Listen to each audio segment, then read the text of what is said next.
Ya, jadi untuk soal tugas minat yang pertama, udah pada ngerjain belum? Nah, ini ya soal yang minggu sebelum-sebelumnya, kalian bisa melihat ada tugas pendahuluan. Jelaskan secara singkat apa yang dimaksud dengan vektor, notasinya, dan contohnya. Yang kedua, jelaskan secara singkat jenis-jenis vektor berikut ini. Vektor 0, vektor posisi, vektor basis, dan vektor satuan. Nah, ini akan Ibu jawab sekalian dengan menyampaikan materi yang kedua, yaitu mengenai vektor. Oke, di sini vektor. Vektor itu apa sih? Nah, vektor itu dia merupakan besaran yang memiliki nilai dan arah. Nah, ini perlu kalian garis bawahi ya, bahwa vektor itu merupakan besaran yang memiliki besar atau nilai dan arah. Dalam fisika, nah gampangnya gitu ya, di fisika aja deh. Kalau di fisika kita punya besaran vektor dan besaran skalar. Ya, kalau skalar hanya nilainya saja, kalau vektor hanya nilai dan arahnya. Misalkan ada seseorang di sini yang katakanlah dia ada di rumah, ya, terus dia pergi ke sekolah. Ketika orang tersebut, si orang tersebut berpindah dari katakanlah titik nolnya, titik awalnya itu sampai titik X-nya. Coba jangan dicoret ya. Nah, misalkan orang tersebut dia pindah dari rumah ke sekolah, dia menempuh jarak sejauh X gitu ya. Nah, ini sejauh X. Maka dari sekolah dia balik lagi ke rumah menempuh sejauh X juga. Kalau berdasarkan besaran skalar, kita tahu bahwa jarak dari rumah ke sekolah ke rumah lagi itu adalah X ditambah X gitu ya. Atau misalkan 2 meter, atau misalkan 20 meter tambah 20 meter, 40 meter. Berarti kita tinggal jumlahkan aja si semua jalur yang dia tempuh. Tapi kalau misalkan kita ngomongin besaran vektor, pada besaran vektor di sini kita nggak mengenal namanya jarak, tapi kita tahunya adalah perpindahan, ya. Nah, perpindahan ini kita hitung dari posisi awal sampai posisi akhirnya. Kita tidak melihat jalur lintasannya. Berarti dari rumah ke sekolah ke rumah, katakanlah jika kita menggunakan aturan tanda ke kanan ke atas bernilai positif gitu ya, ke bawah negatif, ke kiri negatif, maka dari rumah ke sekolah kan dia ke kanan, berarti positif ya. Berarti X. Dari sekolah ke rumah dia ke kiri tandanya negatif. Dikurangi X, hasilnya adalah 0. Artinya apa? Kita hanya melihat posisi awal dan posisi akhirnya. Berdasarkan besaran skalar, kalian sudah menempuh 2X jarak. Namun berdasarkan besaran vektor, kalian sudah menempuh 0X perpindahan. Sampai sini ada yang tanyakan dulu nggak? Jadi kalian bisa ya membedakan besaran skalar dengan besaran vektor. Nah, fokus dalam matematika di sini adalah kita akan melihat besaran vektor yang mana kita akan selalu melihat arahnya. Gitu ya. Secara geometris vektor digambarkan sebagai ruas garis berarah ya, tandanya oleh panah. Seperti gambar pertama kalian bisa lihat di sini. Gambar 1 di sini merupakan vektor yang dapat dinyatakan dengan ruas garis berarah. Misalkan dari A ke B. Nah, ini kalau misalkan dalam fisika ini namanya ini tail gitu ya, buntutnya. Yang ini adalah head-nya atau kepalanya. Jadi tail itu adalah posisi awalnya, head itu adalah posisi akhirnya. Atau dari C ke D, E ke F. Nah, ditandai dengan tanda panah berarti dia adalah vektor. Juga sama ya, ruas garis berarah AB menyatakan vektor AB, ya, penulisannya kalian perhatikan ada tanda panah di atas AB-nya ini ya, menandakan bahwa dia memiliki arah atau vektor. Panjang ruas garis menyatakan vektor AB dan arah panahnya menyatakan arah vektor AB. Titik A di ujung titik awal atau pangkal atau titik tangkap atau tail gitu ya istilahnya, dan titik B sebut sebagai ujung atau titik terminal atau head kalau dalam fisika. Selain menyatakan dalam bentuk nama garisnya AB, vektor juga kita bisa nyatakan dalam bentuk huruf yang lain. Misalkan Ibu ingin mengasih nama dari A ke B itu adalah misalkan apa ya? Misalkan P gitu ya. Berarti penulisan vektornya boleh kita tuliskan sebagai AB gitu atau atau P. Sama aja ya. Berarti ini menunjukkan bahwa vektor P itu dari A ke B. Ya, jadi nggak usah bingung gitu ya. Kadang ditulisnya sebagai seperti ini, kadang ditulisnya sebagai ini. Masih aman? Nah, itu tadi pernyataan mengenai vektor. Ya, sekali lagi, vektor itu merupakan besaran yang memiliki nilai dan arah. Nah, bagian yang kedua ini adalah vektor di R kuadrat. Maksudnya R kuadrat itu adalah ruang dimensi 2, atau kalau dalam diagram Kartesius namanya adalah sumbu X, sumbu Y. Gitu ya. Kita lihat, ini adalah merupakan vektor terletak pada bidang datar.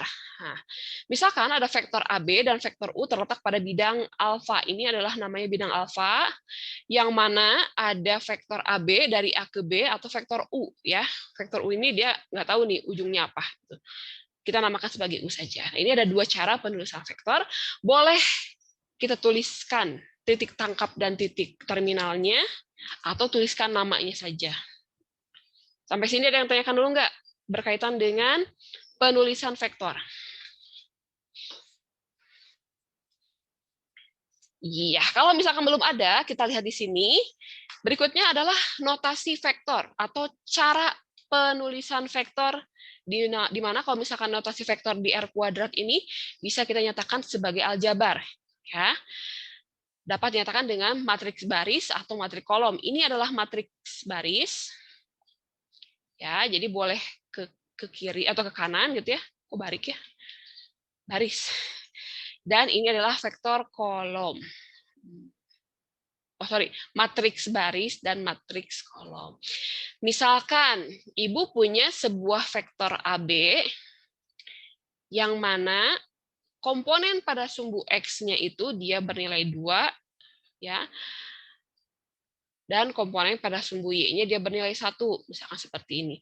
Boleh kalian nyatakan sebagai bentuk seperti ini, atau boleh kita nyatakan sebagai 2, 1. Pembahasan mengenai matriks nanti kalian dapat di kelas 11 ya. Ini namanya matriks dua-duanya. Ya, jadi sekali lagi notasi vektor atau penulisan vektor kita uraikan dalam dalam sumbu X dan sumbu Y-nya, di mana 2,1 menandakan bahwa ini adalah komponen vektor pada sumbu X, ini pada sumbu Y. Ya, ini juga sama aja cara penulisannya. Selanjutnya adalah besar vektor. Nah, besar vektor ini menunjukkan nilai dari vektornya. Misalkan ada vektor U yang memiliki komponen X-nya bernilai A dan komponen Y-nya bernilai B, adalah vektor dua dimensi, ya. Maka vektor U dilambangkan dengan U, itu diberi tanda konjugat. Konjugat itu kayak ya garis 2 sebelum vektornya. Ditentukan dengan rumus A kuadrat tambah B kuadrat diakarkan. Ya.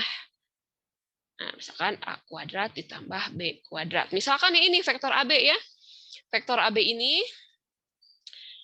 boleh kalian cari besarnya seperti berikut. Nah, ini besar vektornya, berarti mirip dengan Pitagoras ya. A-nya berapa nih? Nilai A-nya atau nilai X-nya. Misalkan 2 kuadrat ditambah 1 kuadrat, berapa? 4 ditambah 1, hasilnya adalah akar 5. Nah, ini merupakan nilai besar vektor atau panjang si garis vektor dari AB. Masih aman untuk besar vektor? Ya, sekali lagi besar vektor itu menunjukkan nilai dari vektor tersebut. Ya, ini mirip dengan Pitagoras. Mirip Pitagoras. Oke, satu lagi ada yang disebut sebagai vektor satuan. Vektor satuan ini menunjukkan panjangnya setiap satu satuan. Ya, jadi vektor satuan ini nanti akan kita bahas secara rinci di pertemuan berikutnya, di mana pada vektor satuan kita tuliskan, nah ini ya. Jadi nilai per X per Y-nya sih, lebih ke kayak gitu ya. Berarti ini adalah vektor U per panjang vektor U. Vektor U itu apa? Misalkan ini ya. Panjangnya adalah ini. Nah, nanti ini akan ada pembahasannya sendiri. Jadi kalian jangan khawatir belum bisa menghitung vektor satuan. Satu lagi ada yang disebut sebagai vektor 0. Vektor 0 itu adalah yang panjangnya 0 dan arahnya sembarang. Ya udah, nilainya 0 aja. Dia tidak memiliki nilai. Atau nilainya adalah sama dengan 0. Terus ada juga yang disebut sebagai vektor posisi. Nah, apa tuh yang disebut sebagai vektor posisi? Ya, vektor posisi itu adalah menyatakan lokasi dari vektor tersebut, lokasi dari nilai yang memiliki arah tersebut. Misalkan ada titik awalnya titik 0,0, titik 0,0 itu berarti x-nya 0, y-nya 0 gitu ya. Dan titik ujungnya adalah di A1, A2, maka dilambangkan sebagai vektor O ke A atau A. Ini cara penulisan aja ya. Sembarang vektor di AB dapat dinyatakan dari hasil pengurangan vektor posisi AB sama dengan B min A. Pokoknya vektor posisi itu menyatakan lokasi dari garis vektor yang kita gambarkan di bidang kartesius. Nanti kita lihat contohnya ya. Kalau mau nanya langsung tanyakan saja di chat. Oke. Nah, dua lagi. Satu lagi adalah mengenai vektor, kesamaan vektor. Nah, kalian bisa perhatikan di sini, dua buah vektor atau lebih dinyatakan sama jika memiliki besar dan arah yang sama.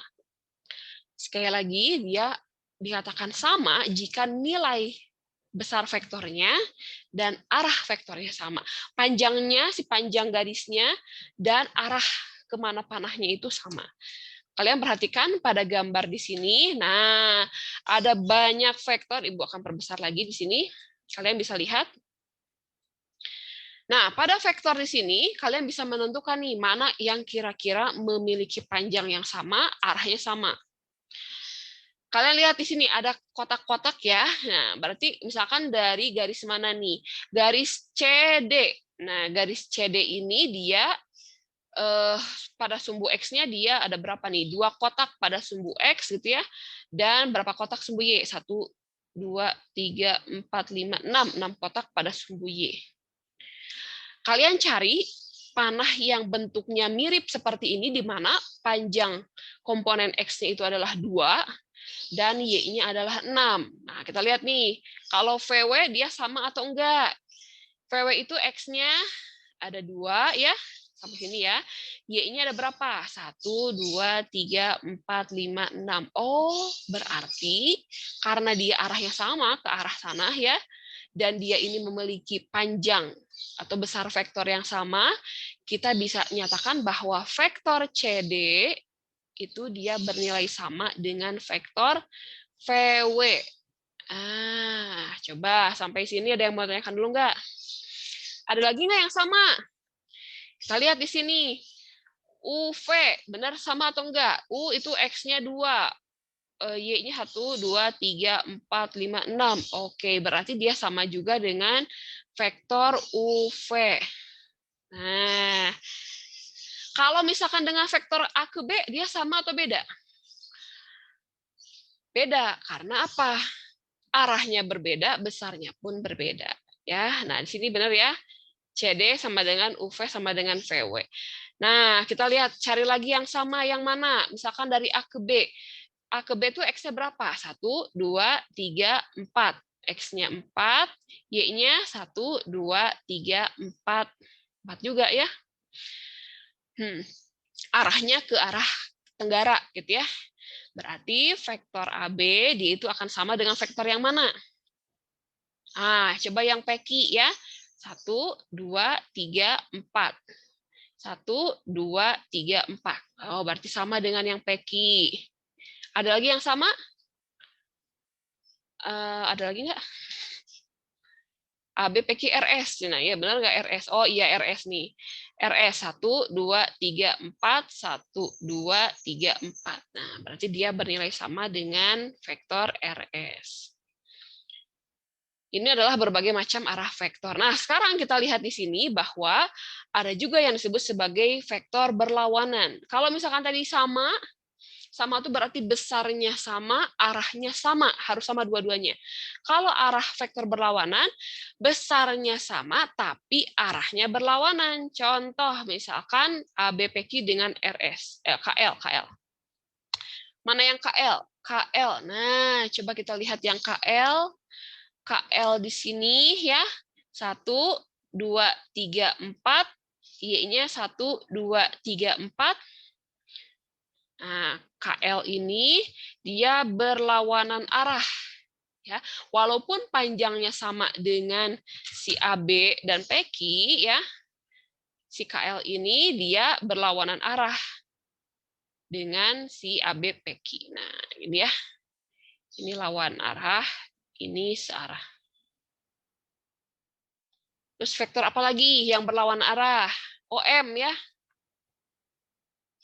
Ya, vektor OM. Vektor OM tuh yang ini ya. Dia itu X-nya berapa? X-nya 1, 2. Warna biru guys. Sebentar. Nah, ini O-nya dia bernilai 2. Y-nya 1, 2, 3, 4, 5, 6. Dia berlawanan arah dengan vektor OM. Bisa dipahami ya? Jadi, dikatakan searah apabila besar dan arahnya sama, dikatakan berlawanan arah jika besarnya sama tapi arahnya berbeda. Gimana? Masih aman?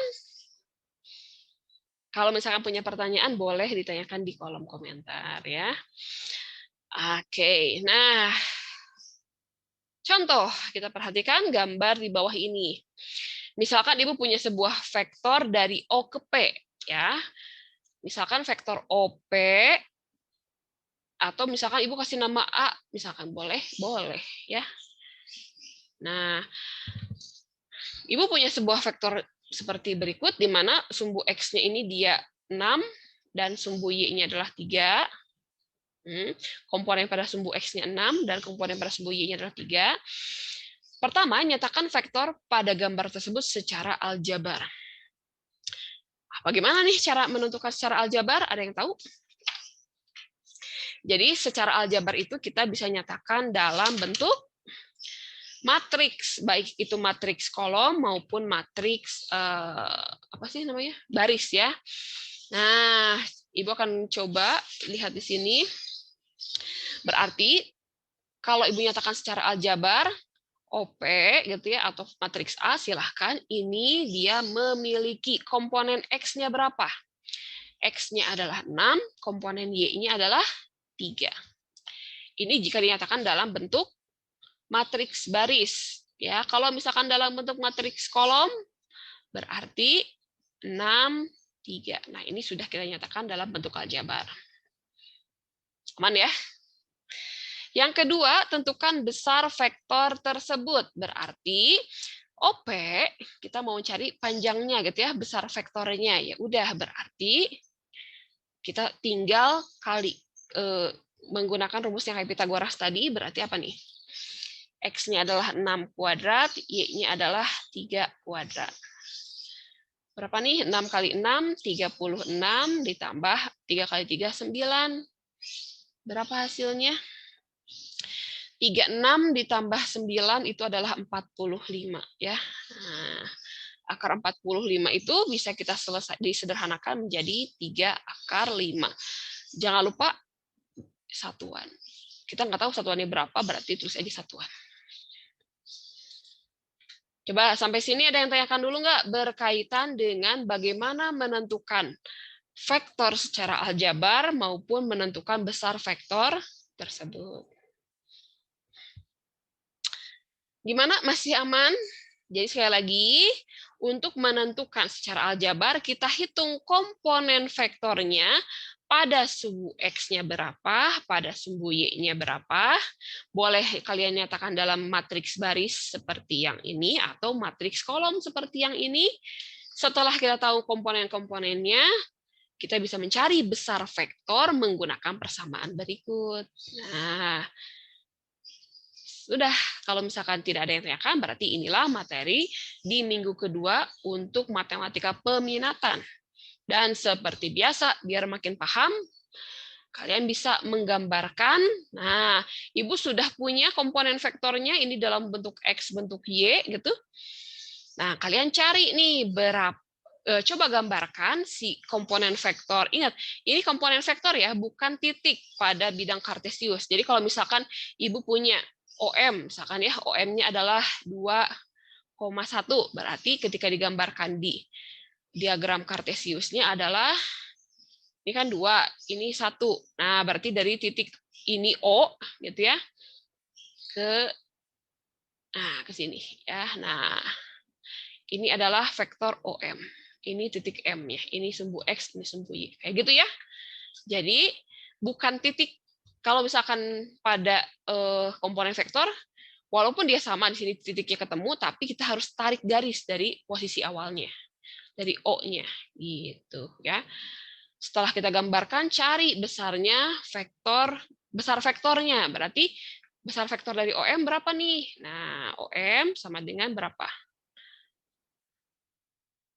Dan seterusnya ya. Jadi itu tugas untuk tugas peminatan yang kedua, masih gampang. Seperti biasa kalian kerjakan di Edmodo ya.